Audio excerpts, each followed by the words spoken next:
Shalom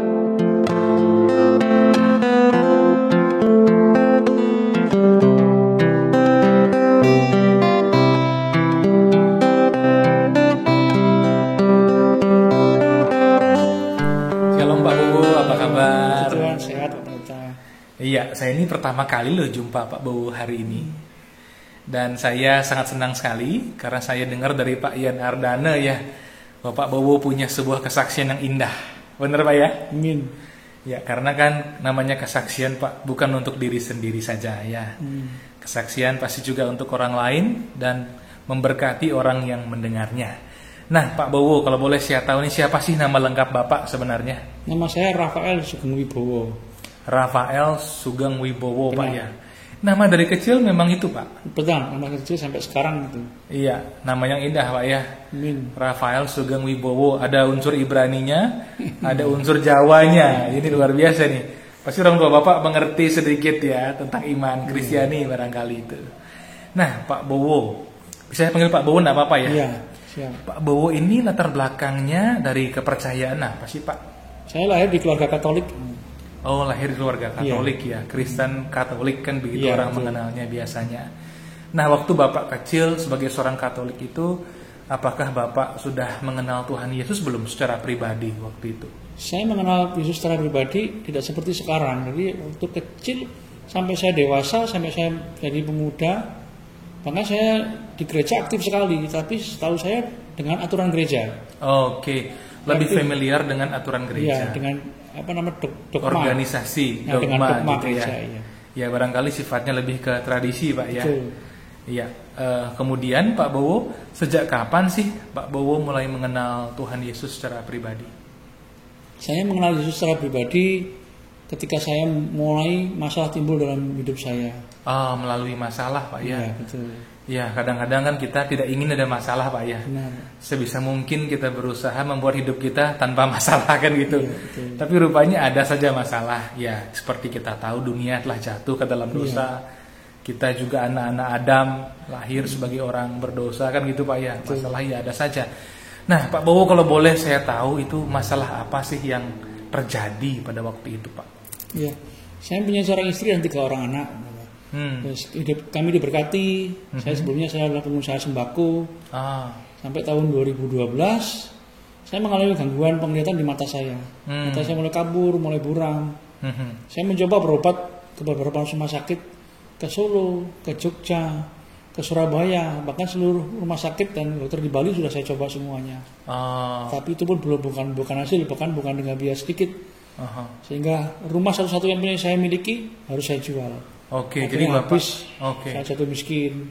berjuang sekali Pak ya. Betul. Demi pengobatan sakit Bapak mata yang kabur tadi itu, Bapak melakukan apapun ya. Iya. Berarti ketika Bapak sakit itu Bapak memang sudah di Bali Pak ya?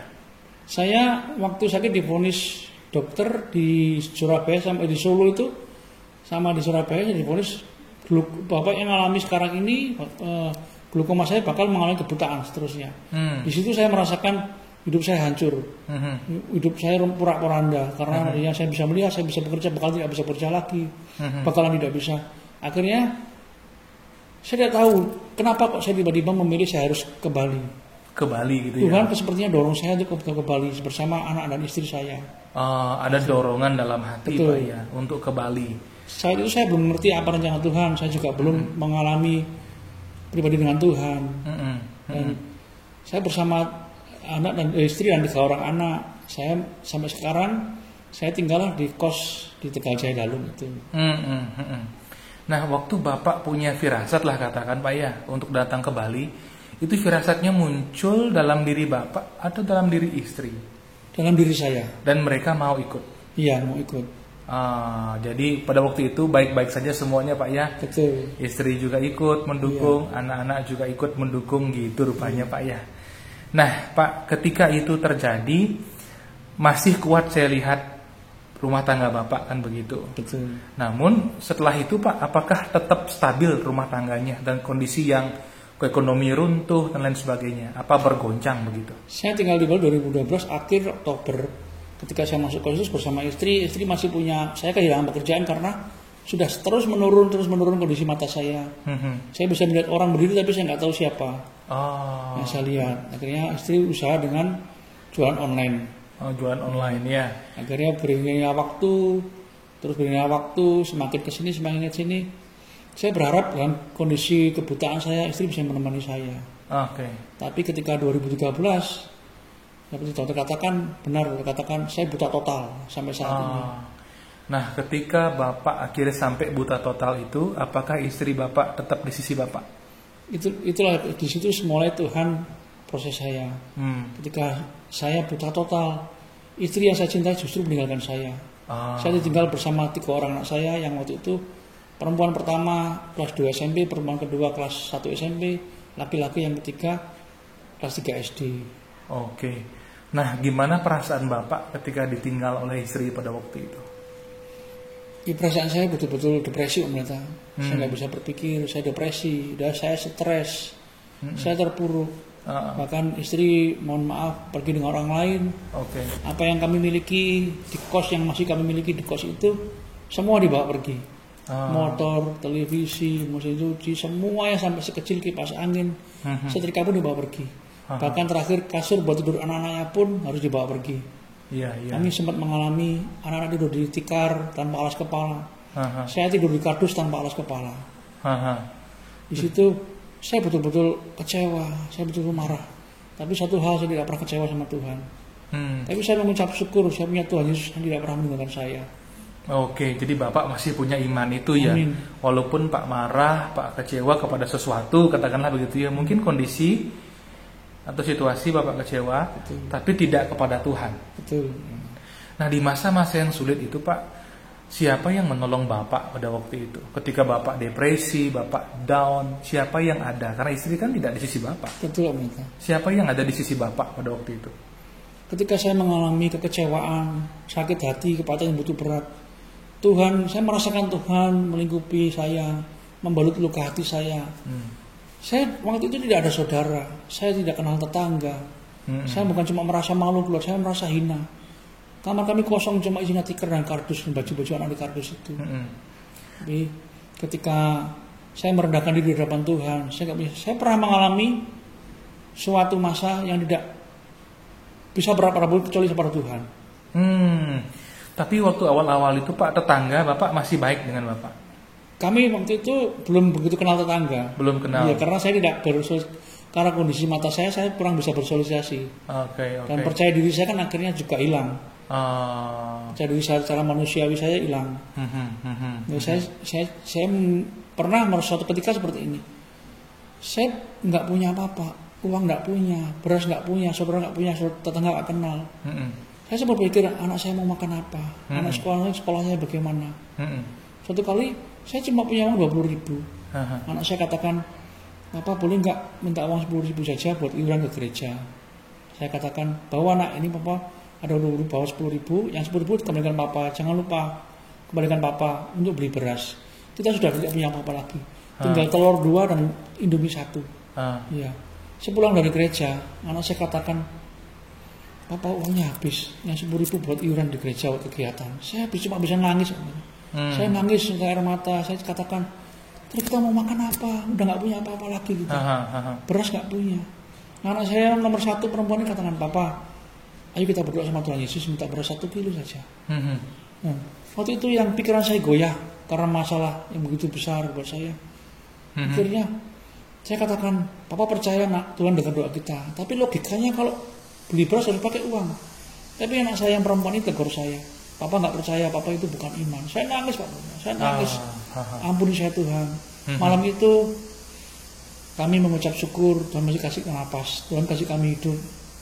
Kami mengucap syukur karena Tuhan bilang mengucap syukur dalam segala hal. Sebab itulah dikehendaki Allah dalam Kristus bagi kamu. Di tengah-tengah ucapan syukur, walaupun saya tidur di kardus, anak-anak tidur di tikar. Tengah-tengah ucapan syukur, anak saya SMP kelas 2 dari mulut anak SMP dengan kata-kata puas dia katakan, Tuhan Yesus, kalau Tuhan berkenan, kami minta beras 1 kilo saja Tuhan, supaya kami bisa makan besok pagi. Kami mengucap syukur, kami percaya Tuhan mendengar doa kami percaya Tuhan kabulkan doa kami. Itu yang katakan anak saya dari mulut anak SMP. Dari kami istirahat, pagi harinya jam 7 pagi ini udah bangun anak saya yang SD kelas 3 laki-laki ini katakan, Papa aku lapar. Saya cuma bisa menangis, saya nggak bisa berbuat banyak. Saya katakan sabar ya nak, Tuhan masih datang. Benar ternyata jam 7.30 ada mobil berhenti di depan kamar kos.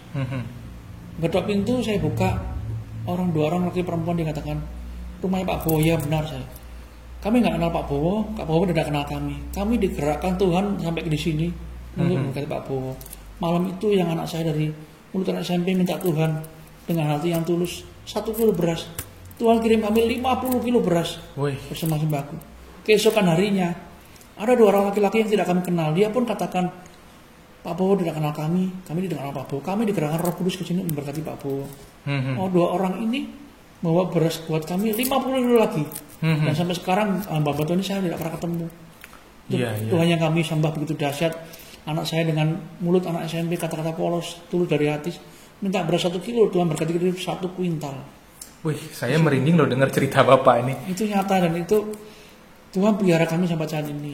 Ya, berarti Tuhan menggerakkan hamba-hambanya Pak ya. Amin. Orang-orang Roh Kudus menggerakkan mereka sehingga apa yang Pak minta kepada Tuhan yang bertahta di sorga itu, Dia menjawabnya dengan mengirim hamba-hambanya.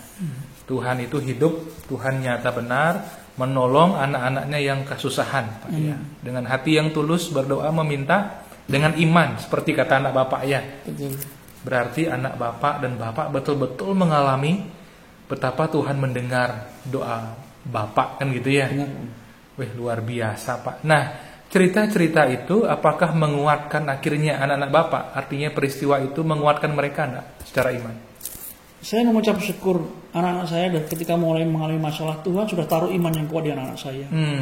Jadi bukan cuma di Tuhan melihara kami tetap berjualan kue, nasi, bungkus.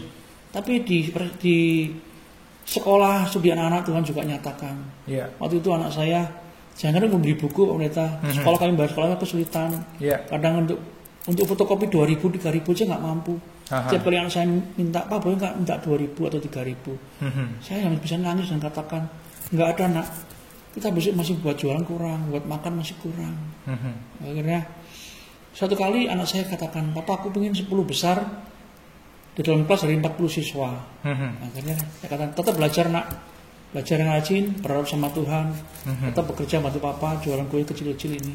Tapi pikiran saya sempat gini, bagaimana kamu bisa 10 besar? Teman-temanmu semua belajar di bimbingan belajar yang bagus. Anak orang kaya semua. Sedangkan kamu aja buku nggak punya. Jangan buku, fotokopi 2.000, 3.000 aja nggak bisa. Jangan kan beli laptop, beli flash aja nggak 30.000 aja nggak bisa. Akhirnya di akhir semester kenaikan kelas, anak saya waktu anak saya dipanggil oleh kepala sekolahnya, dia katakan, maaf Bu, kepala sekolah, bapak saya buta nggak bisa datang, mama saya pergi nggak tahu. Akhirnya anak ini pulang membawa rapot.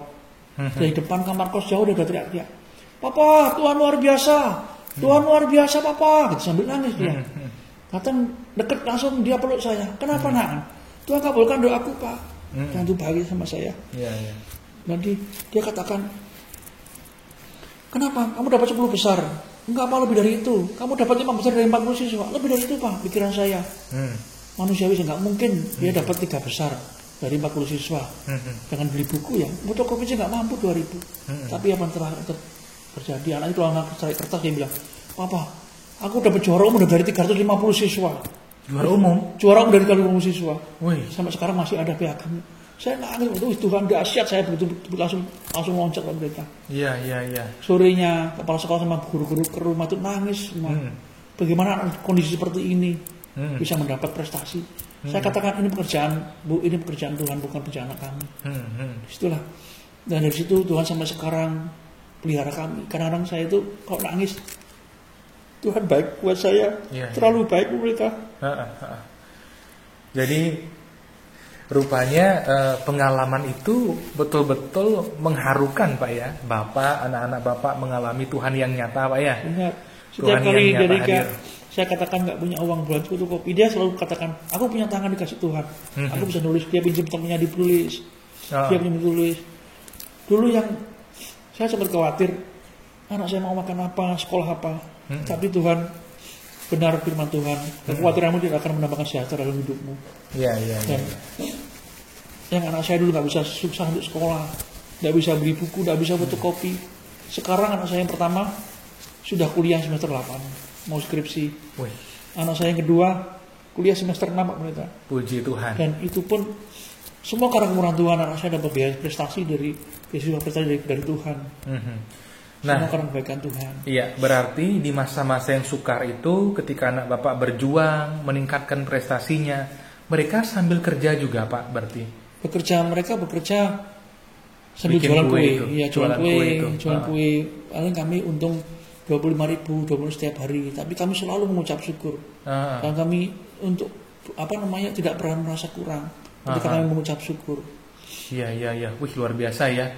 Belajar jualan kue malah dapat juara umum, Pak ya. Jam 4 pagi harus bangun mereka. Saya kan bikin kue, mereka harus goreng. Jam 5 tuh udah nganter. Maaf, Bapak dalam kondisi mata tidak melihat, katakanlah buta itu masih bisa bikin kue, Pak ya? Bisa, sampai sekarang saya masak di rumah mereka. Wow, tanpa melihat, Pak? Tanpa melihat. Waduh. Ada berkat yang lebih besar yang saya terima dari Tuhan. Bukan tentang materi, tapi Tuhan ubahkan hati saya. Tuhan mampukan saya untuk mengampuni istri yang sudah menyakiti saya. Nah, ini yang saya mau tanyakan tadi. Ketika Bapak ditinggalkan istri, Bapak cerita Bapak stres, depresi, kehilangan kepercayaan diri, ekonomi sudah runtuh, bangkit pelan-pelan bersama anak Bapak. Nah, bagaimana ceritanya, Pak? Kalau boleh lebih detail lagi, gimana ceritanya Bapak akhirnya mengampuni istri Bapak yang meninggalkan Bapak? Ketika istri saya pergi, semua barang-barang dibawa. Begitu kecewanya saya, begitu marahnya saya. Tapi ketika saya merendahkan diri di hadapan Tuhan, ketika anak-anak saya ajak berdoa pada Tuhan, saya katakan, kamu nggak bisa berdoa sama Papa. Kita semua nggak, cuma Tuhan yang bisa kamu jadikan pengharapan buat kita semua. Ketika kami merendahkan diri di hadapan Tuhan, dua anak pun juga kepada sama mamanya. Tapi Tuhan mengajarkan kami untuk mengampuni. Setiap kali saya berdoa, Tuhan taruh dalam hati saya dan hati anak-anak, ampuni, kasih, ampuni istrimu, ampuni mamamu. Ini akhirnya mamanya anak-anak ini, mohon maaf, dia pergi dengan orang Jawa Timur, dia nikah, menghilang tidak ada kabar. 8 bulan kemudian, terus Tuhan selama 8 bulan ini mampukan saya untuk ampuni. Dan kemudian tiba-tiba SMS waktu itu anak saya masih punya HP kecil, SMS ini mama gitu. Anak saya tanya, mama siapa? Ini mamamu. Oh, mama nelpon. SMS. Dia masih tinggal di Kasaran dan Pasar Kota. Dia katakan, iya, nggak ada apa mama makan mana saja gitu. Anak saya katakan, terus mamanya katakan, mama puasa langsung gitu. Mohon maaf, dia akhirnya ikut keyakinan suaminya. Oke. Mama puasa, bisa nggak mama minta nasi atau mie atau apa yang kamu punya? Langsung sentak manusia saya timbul. Dulu kamu nggak peduli kami makan atau tidak. Dulu kamu nggak peduli anak-anakmu makan tidak. Tapi ketika saya datang kepada Tuhan katakan, ampuni dia, kasih dia. Terus dorongan hati saya, ampuni dia, kasih dia. Akhirnya saya nggak berpikir panjang. Anak saya, nak bungkuskan nasi 2. Kok 2 Pak? Dia kan tinggal sama orang. Sama sayur, Papa goreng telur. Saya goreng telur mereka. Saya goreng telur tidak bisa nahan air mata saya. Saya nangis, air mata saya banjir. Sudah saya katakan, Tuhan tidak bisa, saya harus memberi makan anak manusia dengan saya. Orang sudah nyakitin saya, orang yang sudah bahkan sekarang tinggal dengan orang lain. Tuhan terus kalau ampuni dia, kasih dia. Besoknya lagi dia minta makan lagi. Tetap saya bungkuskan sayur bening sama nasi. Saya goreng telur lagi. Goreng telur saya terus, Tuhan sakit, Tuhan saya nggak bisa ngasih makan orang yang dulu tidak peduli dengan kami, Tuhan. Tuhan taruh dalam hati saya, lakukan dengan kasih, bukan dengan cinta manusia. Terus lakukan dengan kasih, dengan cinta manusia. Anak saya terus kirim. Hari yang ketiga masih minta makan, tapi hari yang ketiga saya sudah tidak nangis lagi. Air mata saya menetes, saya sambil bergumam menaikkan pujian.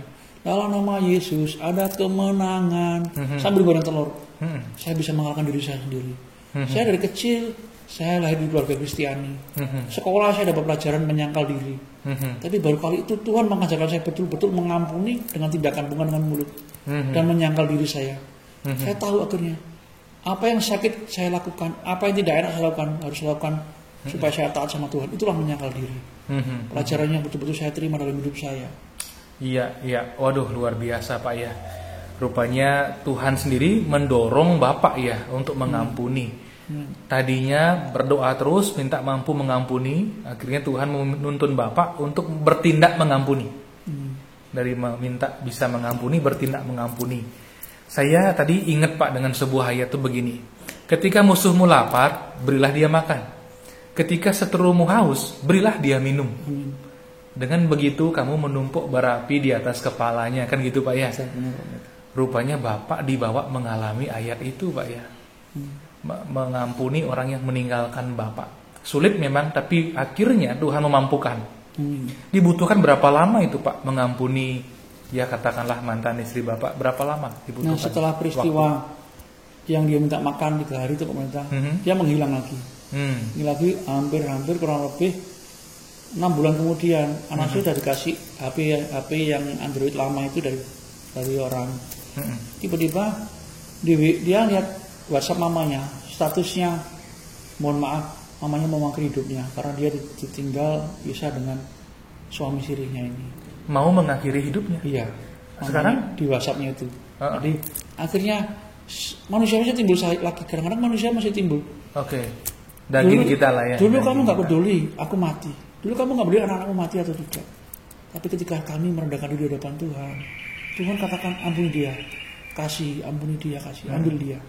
Saya kembali panjang pemerintah. Anak saya katakan, nak pinjam motor tetangga. Akhirnya anak saya yang besar ini waktu itu kelas 3 SMP, anak saya yang kecil nomor 2 ini sama adiknya di belakang. Mamanya tak suruh ambil, mamamu bawa pulang. Kita di tengah dibawa pulang. Sampai rumah sudah mulai lemas. Dia kadang baca HP tertawa sendiri, kadang menangis sendiri. Depresi berat. Ya mentalnya terganggu Pak. Akhirnya kami menangis, kami bergandeng tangan berempat, mamanya di tengah, mamanya tidur, kami bergandeng tangan berdoakan mamanya. Saya mengampuni istri, anak-anak mengampuni mamanya, kami melepas pengampunan, kami melepas berkat mamanya. Hari pertama saya berdengan anak-anak berdoa. Hari kedua kami terus berdoa untuk mengampuni mamanya. Kami pun mohon ampun kepada Tuhan atas kesalahan-kesalahan kami. Hari ketiga ajak hamba Tuhan untuk berdoakan. Hari keempat terus kami berdoa dan ajak hamba Tuhan. Hari kelima mulai pulih. Hari keenam pulih total. Hari keenam sudah bisa. Hari ketujuh pergi lagi. Setelah sembuh justru Pak ditinggalkan lagi? Pergi lagi. Pergi lagi setelah pribadi itu.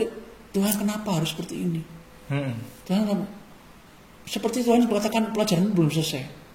Terus saya mau taat sama Tuhan, apapun juga dengan saya mau taat seperti apa. Ternyata mengampuni itu harus dengan tindakan. Ketika pergi 7 bulan tidak ada kabar.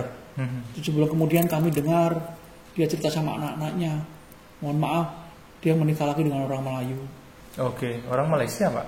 Orang Singapura. Oke. Akhirnya dia kontak saya, datang ke Bali dari Solo, dia tinggal di Solo waktu itu.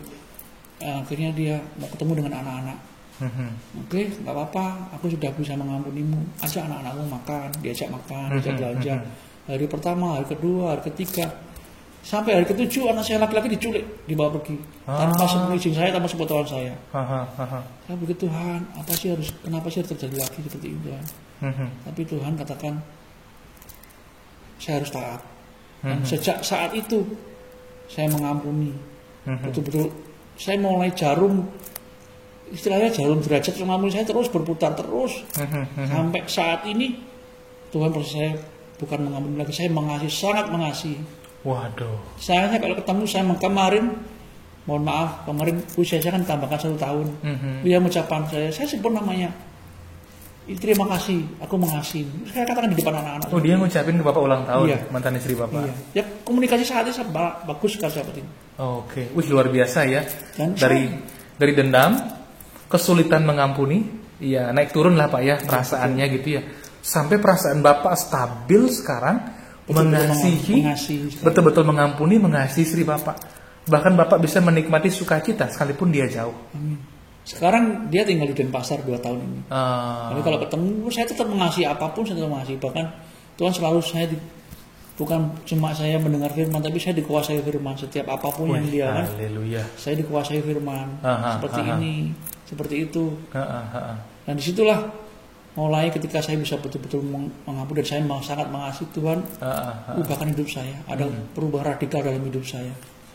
Dulu saya berpikir Saya di dalam kamar merenungi nasib, buta, anak saya nggak bisa sekolah. Tapi ketika Tuhan pulihkan hati saya mau keluar. Saya mulai bisa ucap syukur. Saya ke daerah tinggal gerogak. Saya ketemu orang lumpuh. Ketemu orang lumpuh ini. Tahun berapa, Pak? Kurang lebih 2017. 16-17 itu. Saya ketemu orang lumpuh. Perempuan. Tuhan. Apakah namanya Ayu? Iya, betul. Saya kenal. Kristi Ayu, tapi kan almarhum ya. Udah meninggal ya, saya kenal. Saya mengucap syukur Tuhan, saya mengucap syukur. Saya dikasih buta. Kalau saya lumpuh, saya nggak bisa kemana-mana bersaksi tentang Tuhan. Saya diajak jalan lagi sama teman sampai di Pulaki, ketemu anak dengan gangguan mental. Saya bisa mengucap syukur lagi, Tuhan, saya mengucap syukur. Saya dikasih buta. Kalau saya nggak bisa melihat, saya bisa berjalan. Tapi mental saya terganggu, saya tidak bisa memuliakan nama Tuhan. Itulah saya mulai berubah. Karakter saya dulu baik jadi lebih baik lagi, pribadi saya yang benar jadi lebih benar lagi. Dan Tuhan ubahkan cara berpikir saya. Dulu saya berpikir nanti kalau saya sembuh saya mau melayani Tuhan.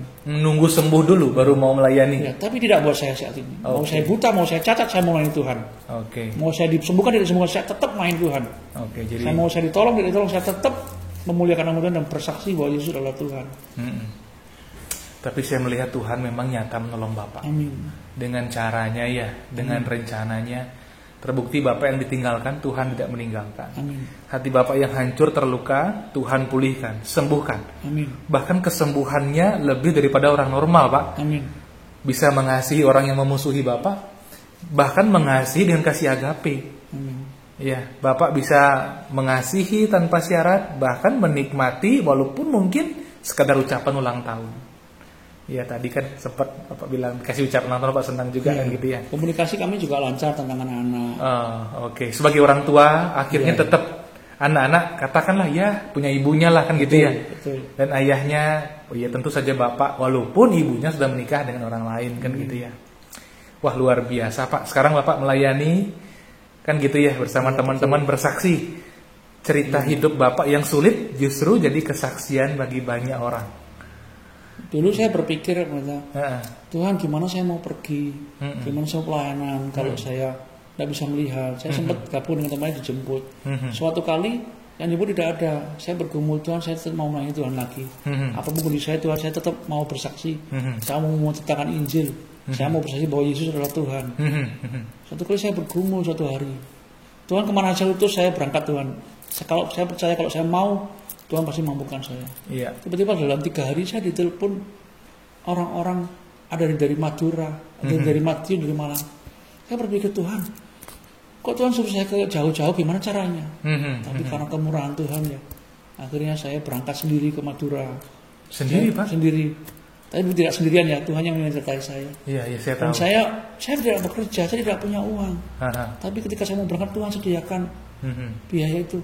Saya ke Madiun sendiri, saya ke Malang sendiri. Terus ternyata Tuhan membuka saya di sana pun saya boleh jadi berkat. Saya bisa bercerita tentang Yesus, saya bisa bersaksi, saya bisa menceritakan Injil. Dan tidak ada yang mustahil bagi Tuhan.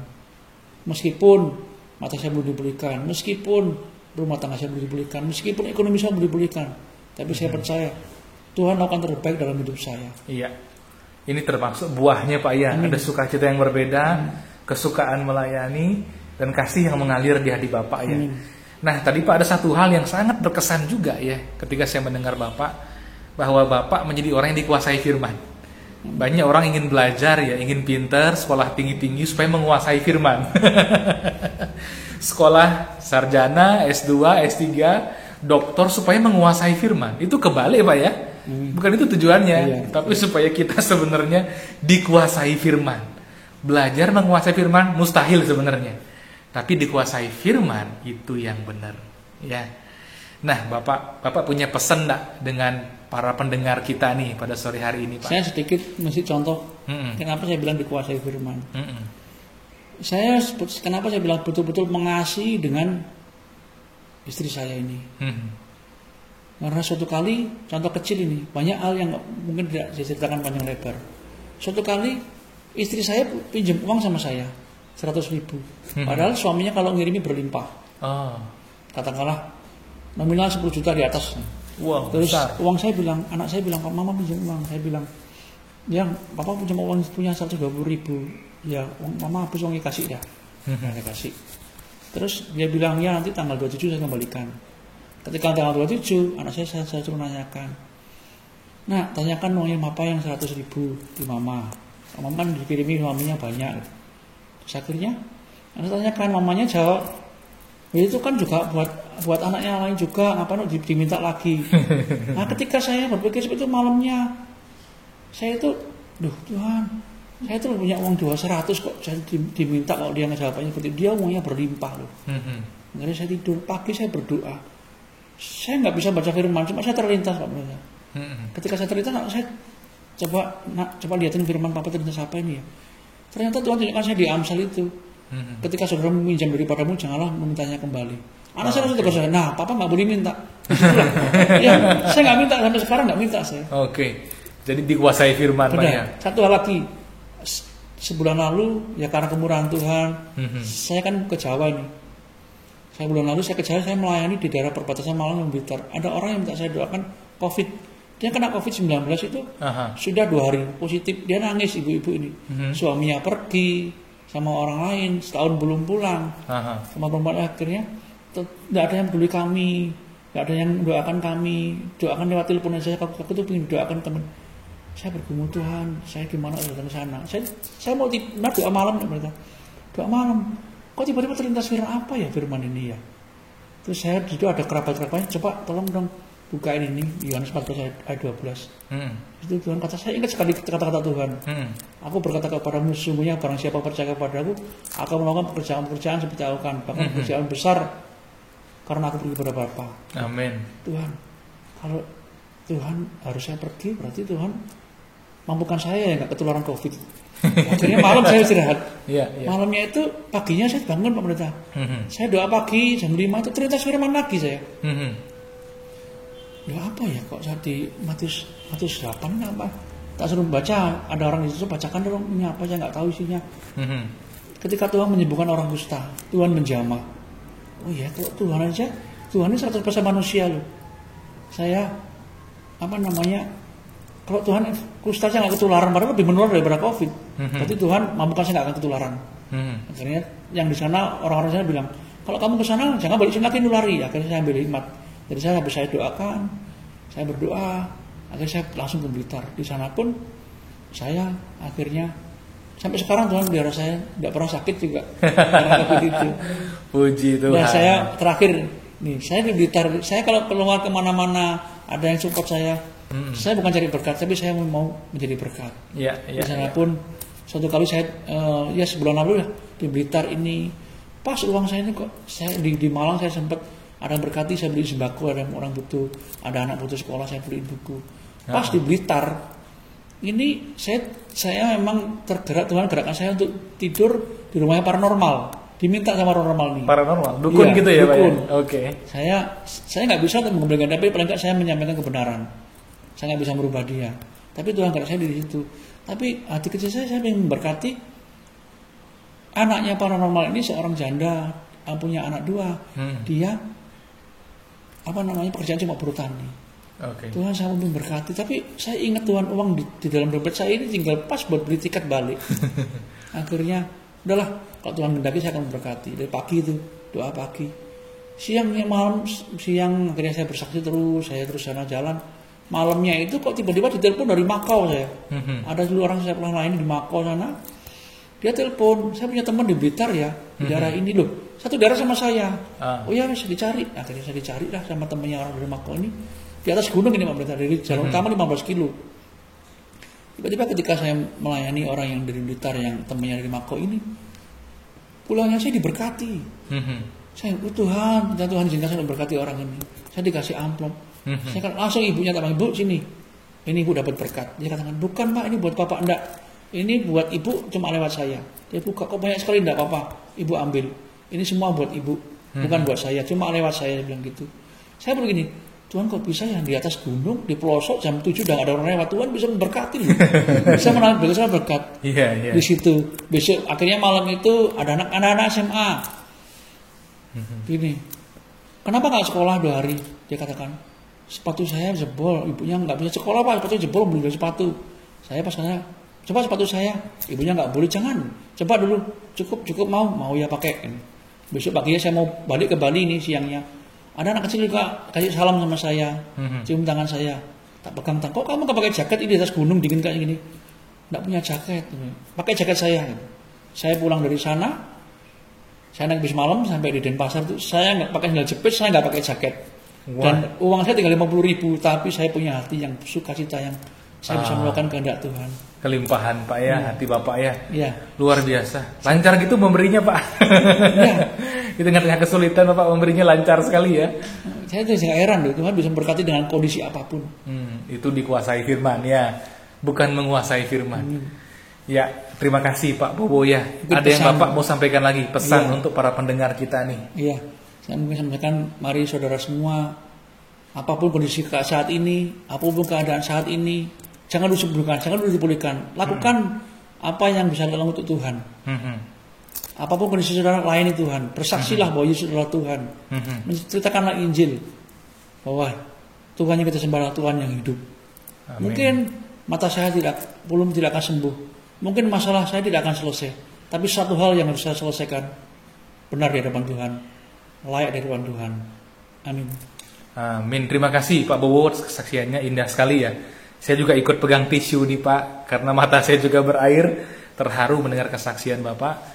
Kita bersyukur ya para pendengar semua. Pak Bowo bersaksi bahwa Tuhan itu ada, Tuhan kita, Tuhan Yesus Kristus itu hidup. Di tengah-tengah kesulitan, kesukaran, Tuhan berkenan menolong kita.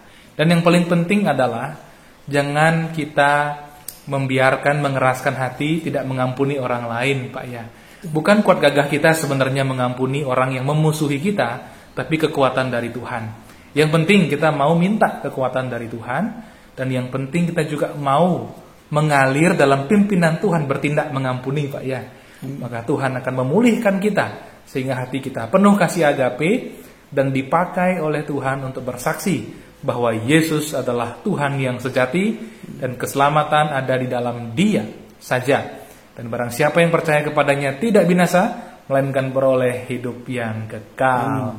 Amin. Tuhan Yesus memberkati kita semua.